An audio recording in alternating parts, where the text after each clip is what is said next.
நிறைந்த அறிவு இருக்கிற நீதான் உங்க ஆள் தான் முதல்ல இந்திய எதிர்ப்பு போராட்டத்தை தமிழ்நாட்டில் நடத்துறன்னு உங்க அன்பு சகோதரர், என்னுடைய அன்பு சகோதரர், உங்க துணை முதல்வர் பேசுறாரு. இத உனக்கு அறிவு இருக்கு, வரலாற்று அறிவு இருக்கு. நாங்க அதை நம்பணும்.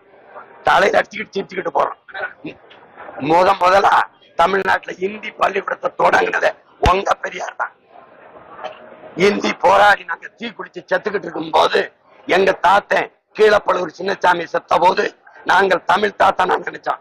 அவனை முதலியாரா பார்த்தது உங்க பெரியார் தான். அவன் தாய் வாங்கின கடனுக்கு தொல்லை தாங்க முடியாம செத்து போனான்னு கேவலப்படுத்துனது உங்க பெரியார் தான். இந்த இந்திக்கு எதிராக போராடுற கருங்காலிகளை பெட்ரோல் டீசல் வச்சு கொடுத்துங்க, அடிங்க, சுடுங்க, அருவா கம்ப வச்சு வெட்டுங்க சொல்றது யாரு? இந்த கருங்காலிகளை உங்க பெரியார் தான். முதலா தமிழ்நாட்டில் இந்தி பள்ளிக்கூடத்தை தொடங்கினது யாரு?